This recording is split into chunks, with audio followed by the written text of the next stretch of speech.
That's four to four. I'll call to order the March 19th special meeting of the Current Board. Please stand for the flag salute. I pledge allegiance to the flag of the United States of America and to the republic for which it stands, one nation under God, indivisible, with liberty and justice for all. Roll call, please. Yes. Emma Merritt, present. Pete Husker, Here. Malani Toll, here. And we have a quorum.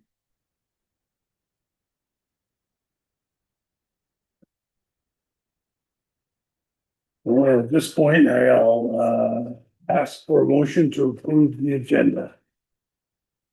Move it to approve the agenda. Oh, second. Been moved, second, discussion.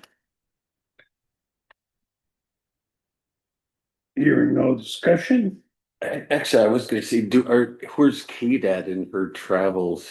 She is, I just told Emma, in between hotel and airport.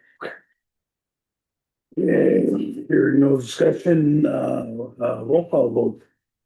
We don't need to, we don't have anybody online yet. Oh, okay. So all in favor? All in favor? Aye. Aye. Aye. Those opposed? Motion passes. At this time, audience comment, I don't see anybody here for that. So we will move to the election of officers. If you go to page 9, anybody wants to nominate?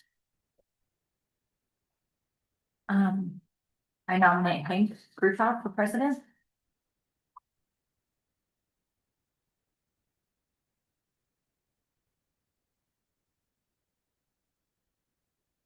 I will nominate Pete for vice president. Do them individually? Do them individually? Do we wait so until the other board member gets here? I have her recommendations. Kate would like to vote Hank for president and Pete for vice president as well. So I've got seconds, but you guys continue to discuss or. Any other nominations for position of president? Nope. I will accept the nomination. Do we need to vote on that then? We could either, we could Voice do a vote? vote, Voice vote or written? either. One nomination, voice vote. Mhm. Okay, those in favor of Hank being the president, please signify by saying aye. Aye. Aye. Those opposed? Hank's president. Okay, nominations for vice president. I will nominate Pete for vice president.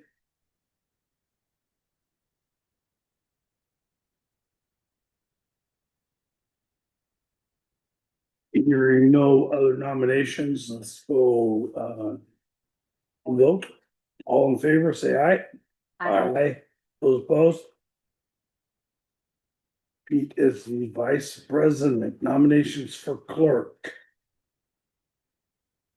I will nominate Emma for clerk.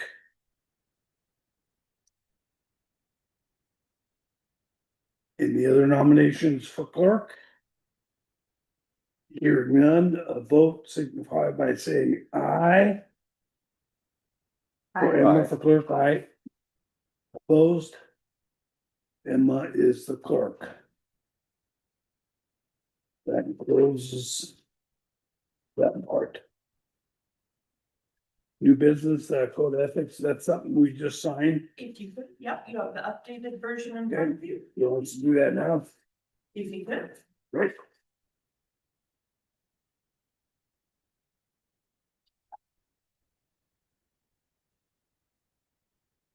So there's two different versions, but this one's updated. In the packet, it just looks different. I know the one printed is the most recent, so thanks for catching up.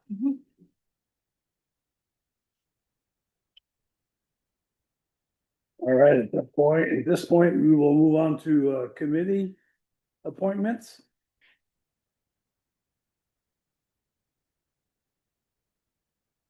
How should we handle this part? Do we take nominations? Do we just ask people who are interested in what positions? You can just discuss who Okay. would like to be, have to nominate. Who would be interested in being the AASB liaison? I can continue in that role. I've got pretty tight connections. Yeah, we would appreciate that. Maybe we could explain some of them to sure. Lonnie. Yeah, Sorry. No. so the AASB liaison is a connection with Alaska Association of Alaska School Boards. It's the governing, or it's an overarching organization that all school boards except for Matsu are in. I guess I've been was on that board for 15 years, president twice, and I now work for the association as well. I'm the board development coordinator for AASB. So I get information, but you guys also should be getting emails, and I'll bring it up later, but call to actions and other things, if you guys are getting that, but it's just information coming from them. But I have sort of inside knowledge about a lot of the things going on. And Hank, if you will get different emails like policy updates and stuff generally. Okay, So Pete is primary. Pete's primary, do we need an alternate in that? Okay, Maybe we fill out the primaries first, so should we do the so primary first? everybody just at least gets, there's five. Okay, let's do that. Moving on to primary for junior, senior high school site council. Which is it you currently or? Yeah, I'm on both site councils. and Okay, would you like to continue as primary I on? really like both of those site councils. but- Okay. Any objections to her continuing that role? Did Kate have She expressed interest in either. Elementary, Yeah. Emma was an Yeah. alternate in high school because Dave was a primary. Yep. So Emma primary, Sure. Great, okay, so Emma's primary for the high school, Kate is primary for the elementary. Moving on to safety, I think was Dave the primary on safety?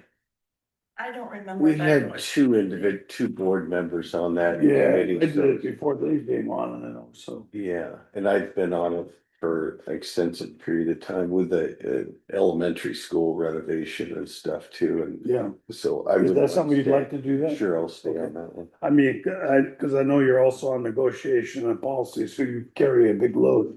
I was, I've made every single meeting though. So, I don't miss meetings. I was gonna suggest or hope that maybe you two who are already on negotiations committee would just continue Okay, on negotiations committee since we are in the middle of negotiations. yep, Makes sense. Then yep, we guys- okay. So safety, we'll put down Pete, anyone interested in being the alternate on safety committee? I can, Okay, that's just if you can't make it, right? We've been having two board members on that particular committee for a long time. Okay. How often, like, I guess, how often do these committees meet, or like what kind of? Yeah. yeah, we're again not telling you. So Sorry. let me just run through them. So AASB liaison, that's not a committee, that's just me Yeah. serving as that. The junior, senior high school site council, as well as the elementary. It's probably quarterly or maybe a little bit more often. Okay. Sometimes topics of interest or importance kind of generate the timing of when those meetings occur. The Safety and Facility Committee meets 4 times a year, so generally once quarterly. Curriculum is scheduled quarterly, but it depends on the review of curriculum and if there are additional needs that we would want to need a committee for. The Policy Committee meets monthly, Okay. and it's anywhere between an hour and an hour and a half generally. And then the Negotiations Committee just meets during negotiations once every 3 years typically. Okay. And we're in the midst of negotiations with the classified staff, as Emma mentioned. And that will probably be wrapping up within the next month and a half or so. likely before school is out. So, Okay. Are there any that you're interested in? I'm definitely interested in curriculum. I can try the safety facility. Not that I know much about. Okay. Any of them yet, but it's ready to learn. Yeah, a lot of times I would suggest like new members be on the policy meeting. That kind of helps get you Mhm. into I don't reading. find have the time. Okay, Yeah, I'm a does. little wary of jumping into that okay. at this point. I was on both junior high and elementary school site council meetings and I was like they were almost like monthly and I was doing like really good making them. And then there's just a couple that I couldn't make it because of other commitments and such. So I did feel like those two met more frequently, Mhm. but they're really good. I like think that I wish all of us were. In the policy one, it will, the announcements will go out usually 4 or 5 days before a meeting. And they're open to the public and open to board members as well as sort of non-participants if you're not a member. But we just have to be aware of if there are 2 board members and another board member shows up, then that would constitute a Right. potential quorum and we'll just have to figure that out in the moment. Right. And then all of the policies, they go to the committee and then you'll notice in the board packet, they come back to the board. Right.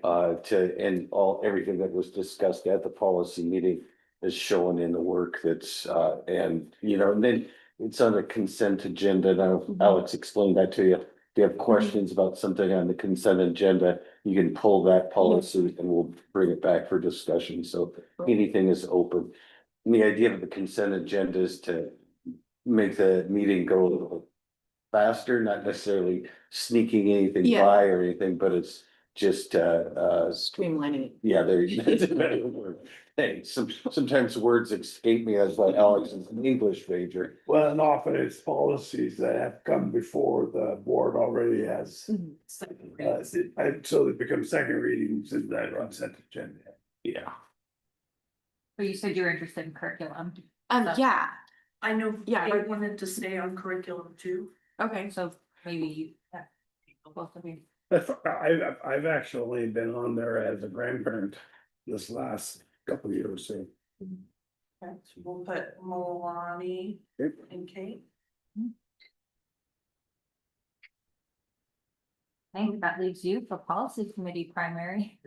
That's it. No, Pete's always done policy, I think he likes policy. Oh, well, and I'm the policy guy for AASD, so I write policies for the organization. So it's kind of fun to be able to take a look at, see what we're doing and whatnot. And I'll join the policy. Okay, That yeah, would we be usually, good for we've me always as- had 2 people on there.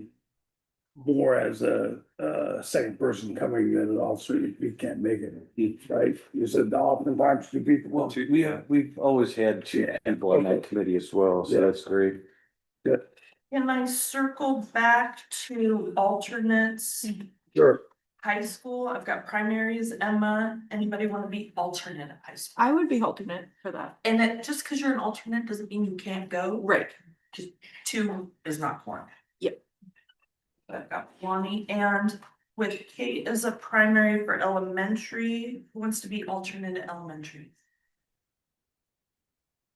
I can continue being elementary. Do we need an alternate for AASB? No, okay. All right, got it. Want me to read those back? Pete for AASB liaison. Emma is primary CHS site council, Melania is alternate. Kate is primary elementary site council, Emma is alternate. Pete is primary safety and facility, Emma is alternate, okay. Curriculum, Melania is primary, Kate is alternate. Policy committee, Pete is primary, Hank alternate, negotiation remains. Yeah, I was gonna say, we've been having at the facility, safety and facility, the curriculum and policy, we've always had 2 board members. Rather than, they're both scheduled to attend this meeting. Oh, right, yeah. So not necessarily an alternative position. Sort of policy, curriculum, and safety or all that. would have to- Yeah. Cause those ones are like sand. Yeah. All right, that completes that. And then we're to a discussion about the fiscal year 27 budget. Right, I'm gonna invite Annie up.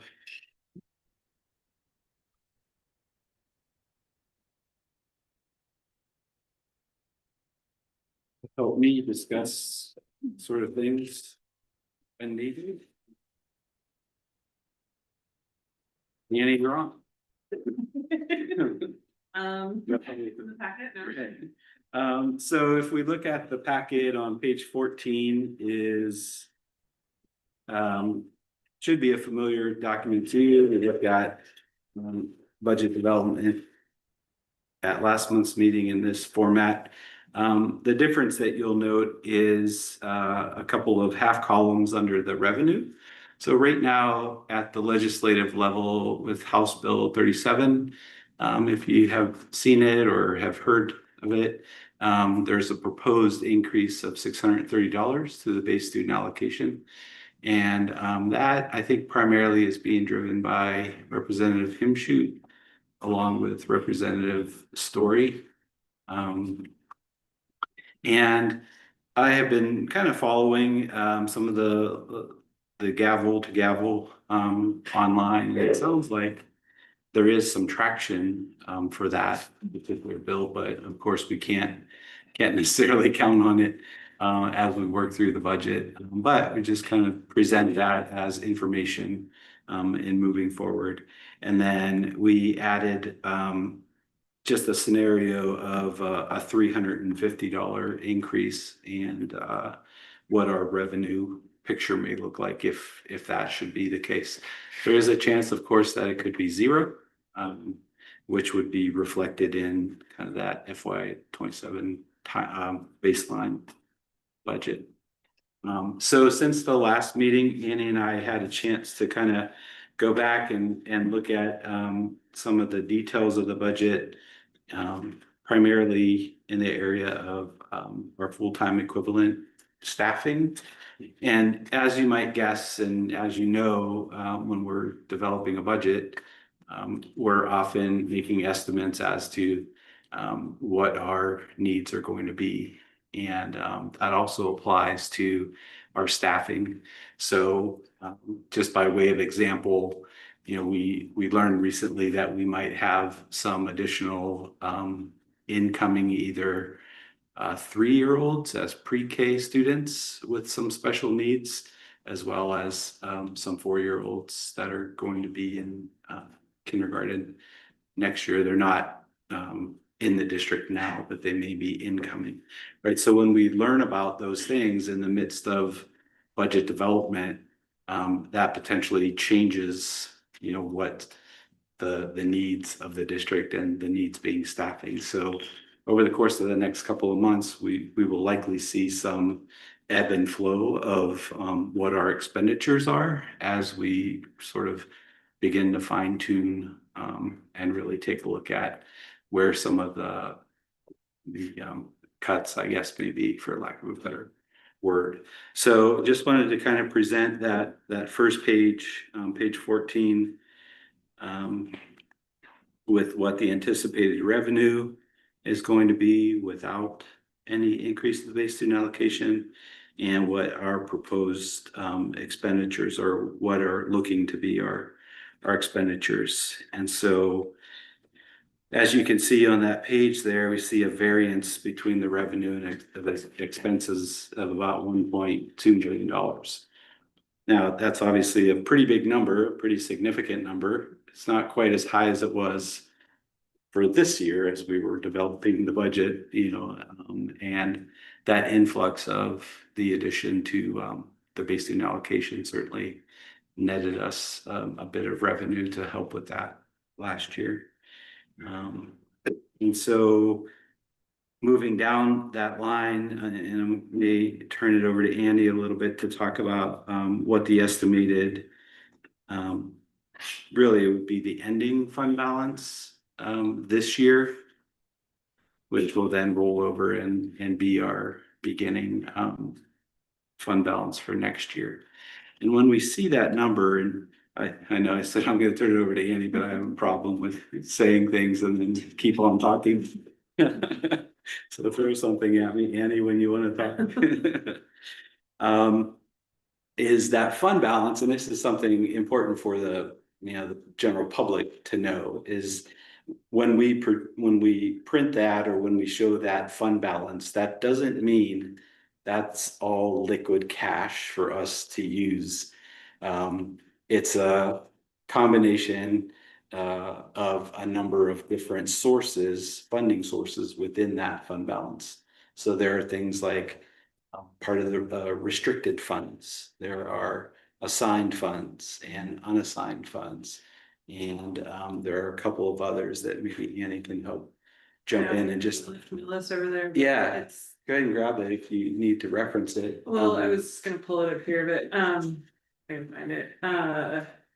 It's restricted funds, which is essentially like prepaid funds. Stuff that is designated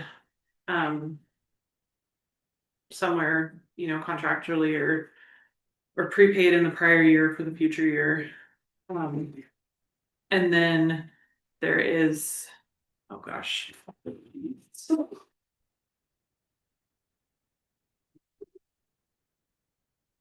So what we'll eventually get to, as Annie's getting her notes, is that at the end of this year, we likely will have a little bit more in our fund balance than what we can statutorily be allowed to have.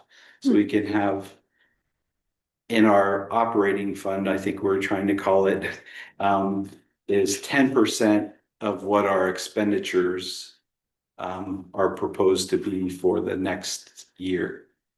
So in other words, if our expenditures this year are panning out to be roughly $9.2 million, then in the fund balance, right, in the allowable unassigned fund balance, we can have about 920,000. So when we have a variance of what we kind of anticipate to have, we can move some of those funds into special funds, and we've done that in years past, and have been spending down some of those funds in the capital project area. And so we have things like computer replacement cycle, we have curriculum purposes, and we have transportation funds for vehicle replacement, right? Fleet replacement cycles. And there are a couple of other, well, a handful or more of other of those that are actual capital projects, right? Like window replacements at the high school or needs that we have to repair or replace certain things. So, go back to Annie.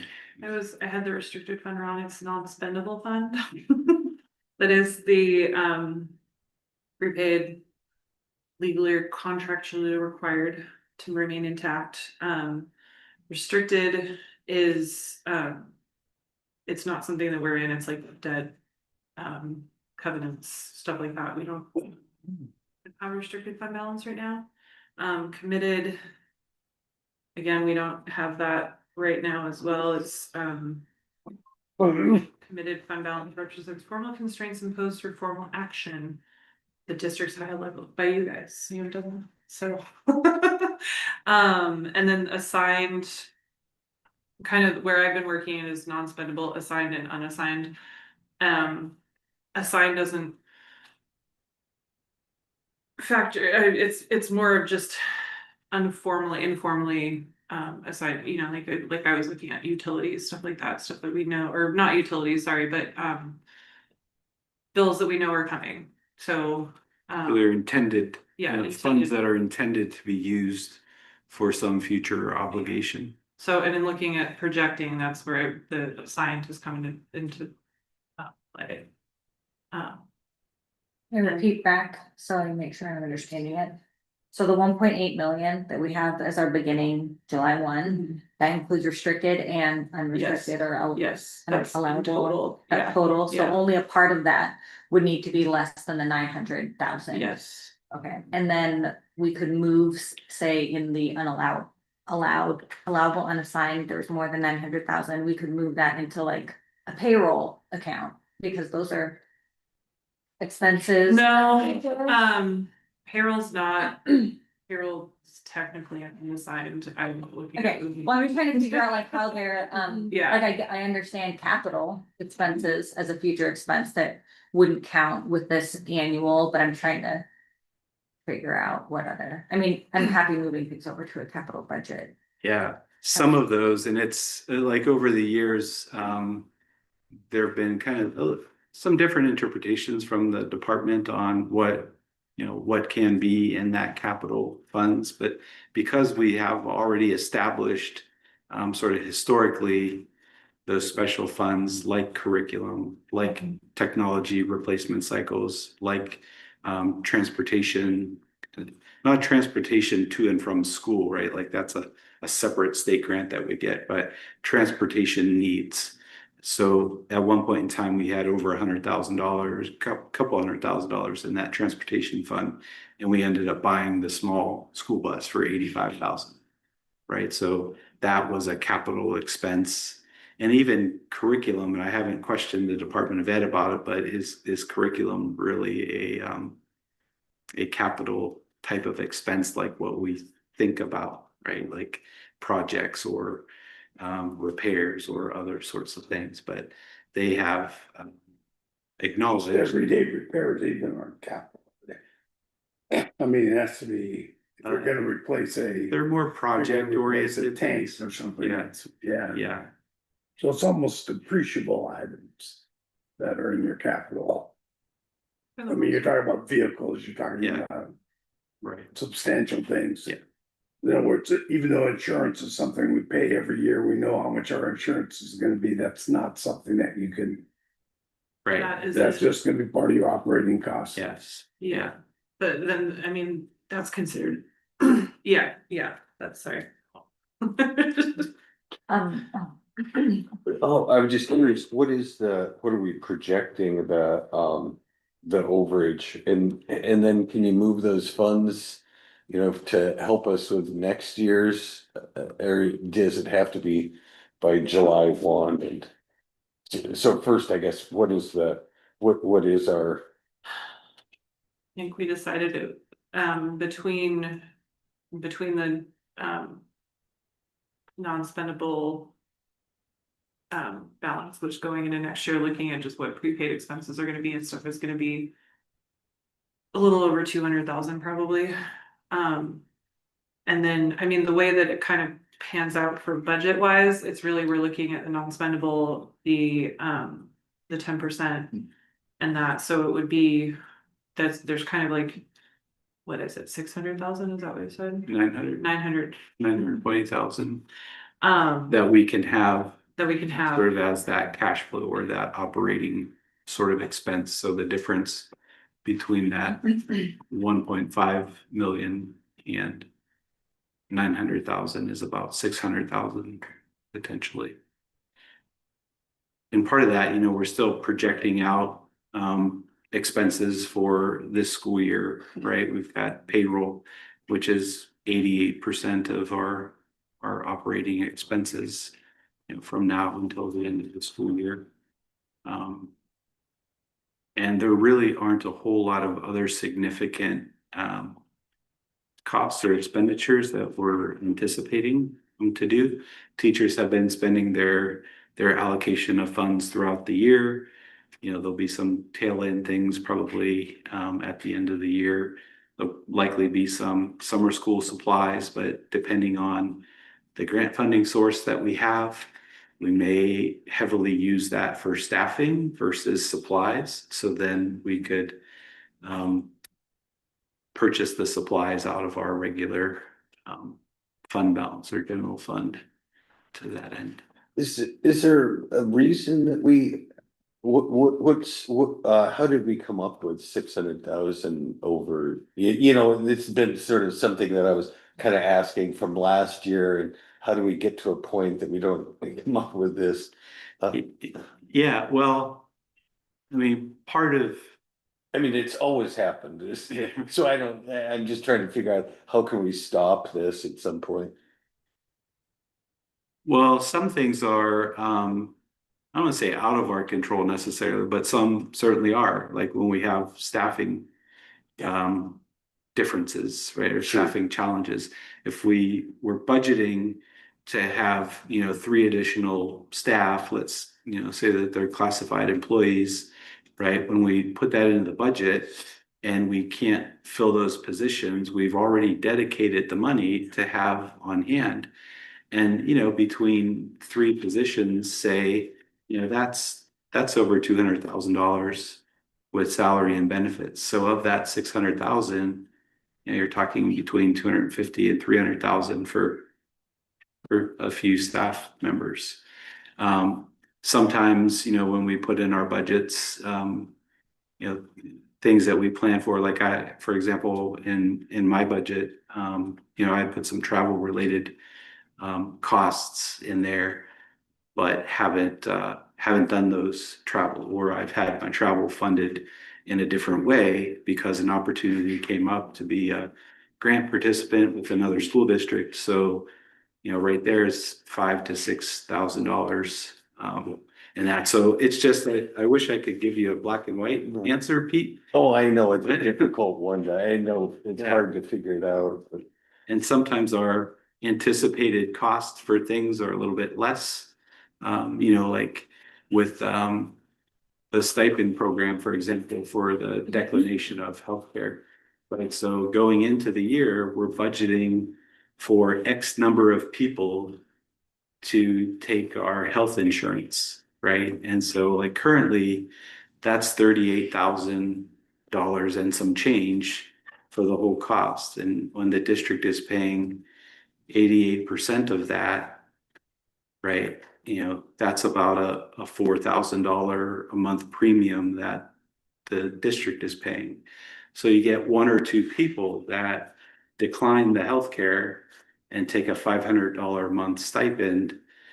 So over the course of 12 months, that's $6,000 for one person versus $34,000, right? So 2 or 3 people decline that, you're looking at, again, $150,000 for 3 or 4 people. And we don't know that going into the budget sort of year that we're budgeting for. So sometimes we're budgeting maybe I don't know if it's more conservatively, but we're kind of anticipating maybe a little bit more expenses than what actually eventually come to.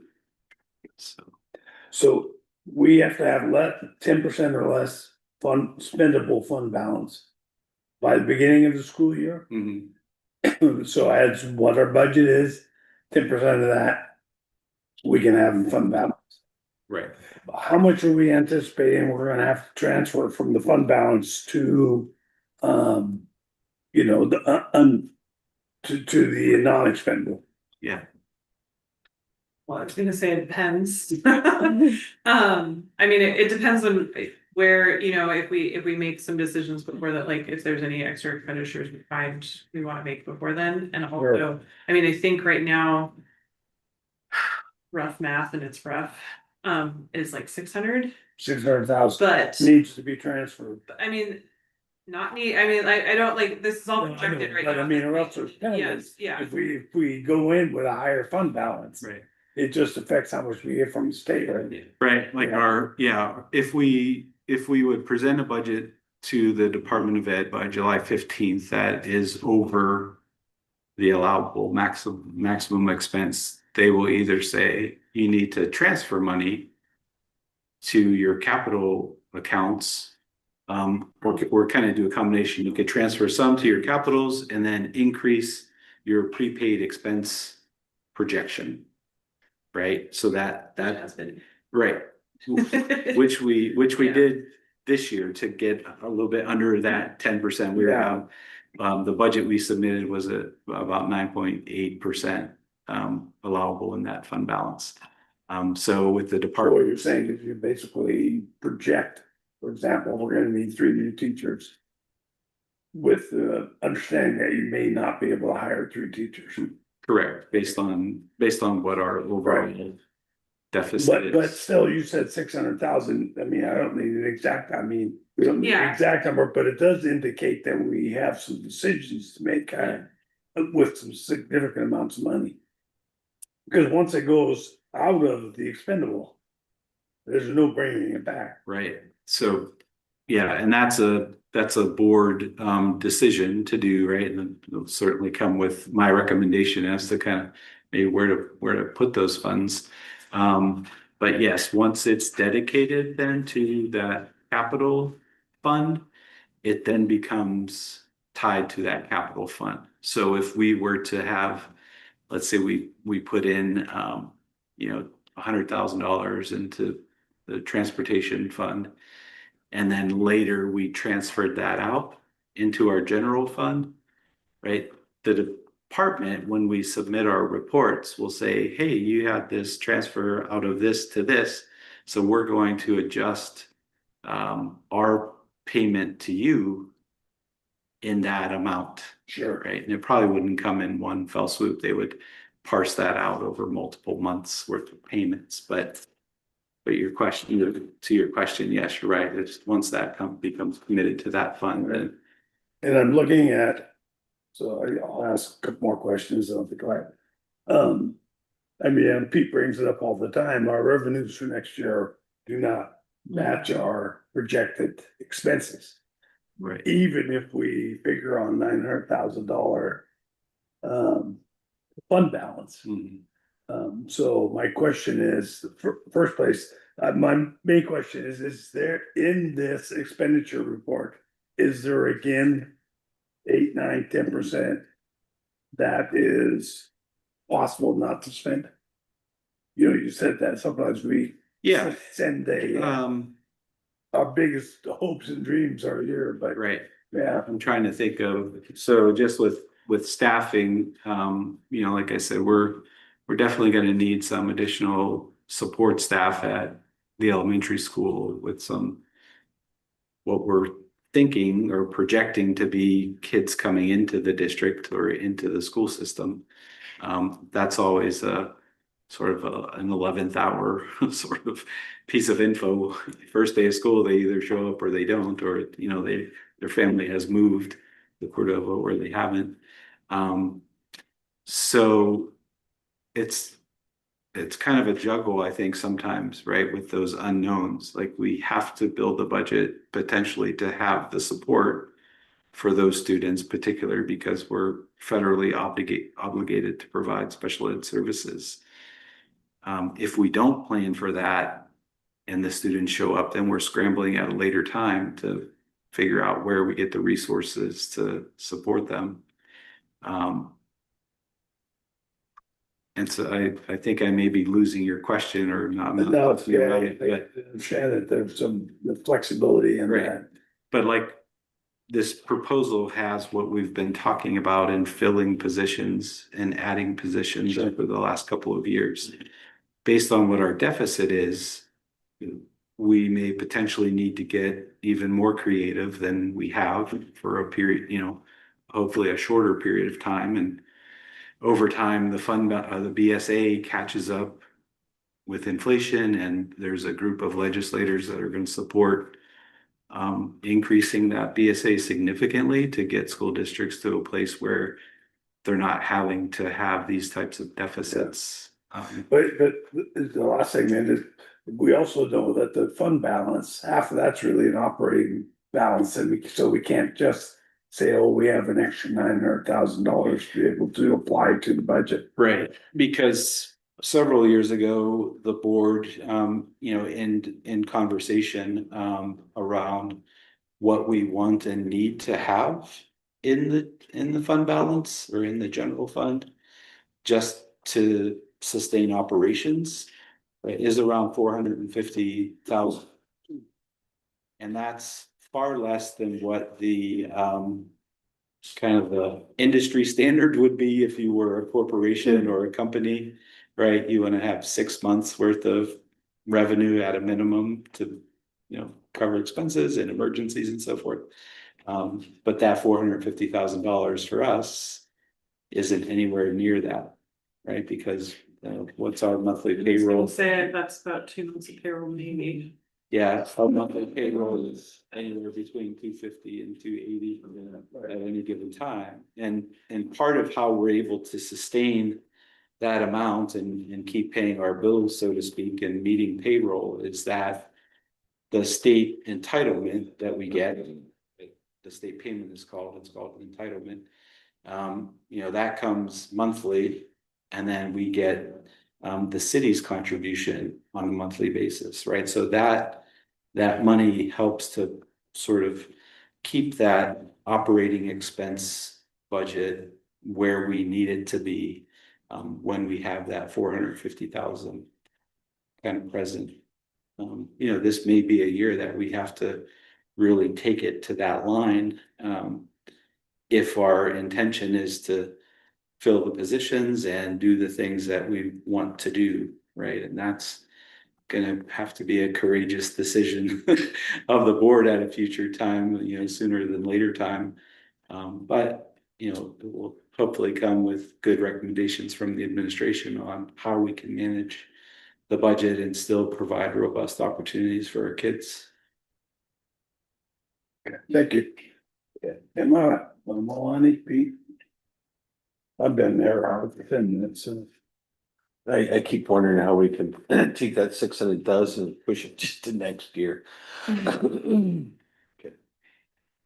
Yeah, I think that's always part of the consideration about, this time of year when we start looking at projections, right? And again, those projections can be fairly accurate with our payroll, especially, that's 88% of our budget. So we know what our expenses in payroll are going to be. There's always a little, this or that, some people might be on leave without pay for a period of time, right? But those are nickel and dime types of things when you look at the overall budget projection. Do you ever think about, building a budget that's, sort of lesser than, so that we don't end up with, these fund balances? And I always keep wondering, how the heck does an Anchorage school district who can't hire 300 teachers, what happens to their budget? I've even asked Darcy Carter, the head of Lasbo, how school districts can figure out their,